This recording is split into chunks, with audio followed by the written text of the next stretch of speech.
Johnny Mac with your daily comedy news. You may have noticed yesterday I didn't do the late night jokes at the top. Late night has been talking about the Supreme Court confirmation hearings, and I haven't found the jokes to be all that funny, which is why I didn't do them. As an example, James Corden. Today was the first of 2 days where senators can ask the nominee direct questions. So Democrat asked things like, "Why are you so great?" And Republican asked things like, "Why aren't you Donald Trump?" I mean, it's all right. This next one from Kimmel I don't think is good at all. Despite the gratuitous attacks, Judge Jackson has been very cool under pressure. They don't have anything real to criticize, so they've been trying to portray her as soft on crime, which is interesting because she's been endorsed by both the International Association of Police Chiefs and the Fraternal Order of Police and the band The Police. Even Sting is in her corner. Yeah, like what is that? Corden had a question about how soft the Republicans think she is, like not handing out maximum sentences level of soft, or, deciding to look the other way after January 6 levels of soft. Kimmel, it's funny listening to the same people who let the president get away with trying to overthrow the government call anyone soft on crime, but that's how it goes. So, none of that is, particularly joke. They're more like points. From Fox 35... The Orange County Sheriff's Office in Florida released a batch of photos that were taken inside Bob Saget's hotel room in Orlando. In case you're wondering, because earlier a Florida judge had permanently blocked the release of photos, videos, and other details, this batch of photos was released because they were not specific to what the lawsuit sought to specifically block. Okay then. 30 photos were released, mostly offering various vantage points throughout the room, the living room, bedroom, bathroom, and closet. I did share this article on the subreddit, which is Daily Comedy News, but it's basically pictures of a hotel room. Here's a bathroom with the hairdryer sitting on the sink. Here's a closet with some clothes. But I'm a human. I was curious. I looked at it. I also started wondering what happens to that room. At some point, they're going to give somebody that room, right? They're just going to clean it out and somebody's going to check into room 961. And if you know, and you probably don't know and you don't think about it, I guess that's fine. Now, you guys know I like a nice comedy feud. Here's one from the Daily Dot, the headline, "An attention-seeking exercise. Comedians feud online after one goes to Ukraine to volunteer." Remember, I had told you comedian Anthony Walker traveled to Ukraine last month to help in the war. Media around the world covered his journey from Canada to Ukraine. One of Walker's critics is comedian Blair Erskine, who writes for Jimmy Kimmel Live. Blair tweeted, "Please don't do this. It's honorable that you went to offer your services as a medic, but you don't need a drone to be a medic." Erskine added that she has family in Kyiv and admonished Walker not to photograph vulnerable refugees as he's not a news organization. She added, "Seeing all this talk about getting a blue check is disheartening too. This is a war. I'll give you my blue check if it's that important. Positioning yourself as some kind of authority on getting over there / what to do when you get there is not the way. If you have tips, great, but no one needs to tell you their personal experience. You can vet them or whatever. There's a process for this stuff, that's all." A day later, Erskine urged Walker to stop his reckless behavior because some people were following his lead. Some of Walker's supporters then took Blair on Twitter. Walker on March 9th wrote, "Leave her alone, please. Just moved on." Erskine was unmoved and said, "You should apologize to me directly. You sent your goons after me for questioning you, and you should be ashamed." March 9th, Walker tweeted, "Hey folks, I'm alive and well. Ukrainian army has my group going through training right now. Did TCCCASM today. Don't know what that is. Had to log on because my wife told me something was going on with Blair. Look, I don't have time for this. Leave her alone, please. Just move on." There was a separate report that said some people seem to have the impression that they're going to get here and we're just going to give them a rifle and send them right away. That's not the way it works. People without military experience are being asked not to come. The Daily Dot says on Friday, Walker penned and then deleted a lengthy thread expressing his frustration.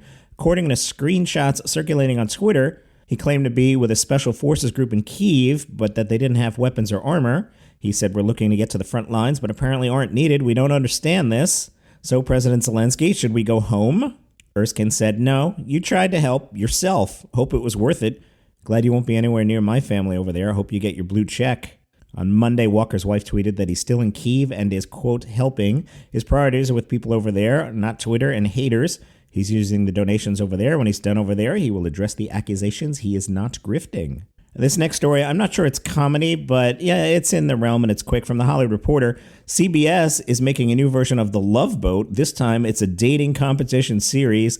That's right, it's called The Real Love Boat, a reality series where a group of singles look for love while aboard a princess cruise ship. Destination dates, challenges, and surprise singles will test the couple's compatibility and chemistry. Like the beloved original scripted series, the indispensable crew members, including captain and cruise director, will play pivotal roles in the matchmaking and navigation of the romantic waters ahead. After a month at sea, one winning couple will make it to the final port. I like what you did there, and take home a cash prize. From the Daily Beast, quote-unquote avid fans of Joe Rogan's podcast are far less likely to be vaccinated against COVID-19 than those that say they are, quote, not a fan. This according to a new national survey. 55% of Rogan fans said they were vaccinated compared to 76% of non-Rogan fans. I tried to watch Jeff Foxworthy's new special. I got about 10-12 minutes into it, and it kept freezing on Netflix. I exited the app several times, and it kept sticking in the exact same point. I'll go back in at some point. My take on the first 12 minutes was, you've done better, Jeff. And I love Jeff, and he's the nicest guy you'd ever meet. But this special, at least in the first 10, 12 minutes, was not clicking. Ready, Steady, Cut has seen the entire special. They wrote, Jeff opens with many recorded observations from lockdown. This is the part I saw. Most of these feel obvious or old hat, but there were the odd few intriguing remarks. The hour-long show starts with humorless monologues on COVID, face masks, and wife talking too much before straying into the more obscene. I didn't get to the more obscene. I got to the wife talking too much part. And to me, that part of the special just didn't work. Ready, Steady, Cut says there are plenty of rude jokes, yet these are phrased in Jeff Foxworthy's typically inoffensive ways. Now, Ready, Steady, Cut wrote, he talks about V***A. Now, is that Viagra or is that vagina? He talks about V-word, whatever it is, and holiday sex with the missus to varying degrees of success. These observations do feel dated no matter how you look at it, but this is coming from a comic who was releasing comedy albums back in the early 90s. He repeats the title of the stand-up special over and over again like it's some sort of big revelation. This may sound a little harsh, but there is some humor buried deep within the unending 60-minute show. Oh, that's not good. I enjoyed the sketches about his mother wanting to buy a gun and the redneck poetry, while statements that pictures aren't precious anymore or that we know too much these days are actually quite poignant. An average comedy special that offers nothing new with very few laugh-out-loud moments, this may appeal to viewers looking for a relaxing hour of TV or an inoffensive comedy special, but it's not a family-friendly offering. Jeez, that's rough. So a quick note here. Wendy left a review of the podcast. Wendy, I sincerely, truly thank you for listening. Appreciate you being there every day. One of the comments Wendy left was, we don't need repeated reminders about your resume. So let me just address that. The reason I do that, and I started doing this with my host, Dr. Joy Brown, who I produced in the 1990s, we would once a month reset her credentials because audience comes and audience goes, and you just want everyone to know like who the host is. So with Joy, I started doing that back in the 90s, and I thought I would do that here on this podcast because otherwise, who's this Johnny Mac guy? Is he a comedian? Does he know anything? So I'm not a comedian, but I'd like to think I know something. I've been programming comedy radio since 2004, so that's why I do that, because the audience cycles in and out. Yesterday, because the article was specifically about SiriusXM, I wanted to be clear that I worked there for a decade and have some knowledge of the people involved in that article. So Wendy, appreciate you listening. The Ambies are podcast awards. There seems to be podcast awards every week. Best Comedy Podcast went to How Did This Get Made? Congratulations to those guys. They beat out Best Friends, Nosy Neighbors, The Daily Show with Trevor Noah, the Sarah Silverman Podcast, Wait, Don't Tell Me, and Why Won't You Date Me with Nicole Byer. From Brooklyn Vegan, your home for comedy news, Amy Schumer, who's hosting the Oscars for some reason, has announced her first tour.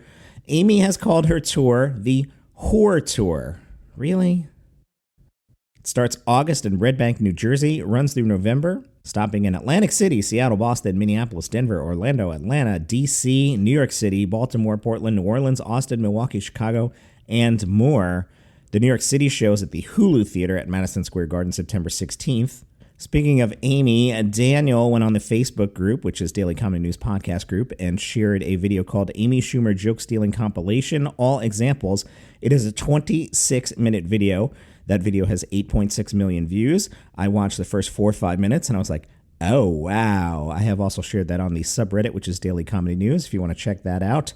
David Spade will get his first Netflix special. It is called Nothing Personal.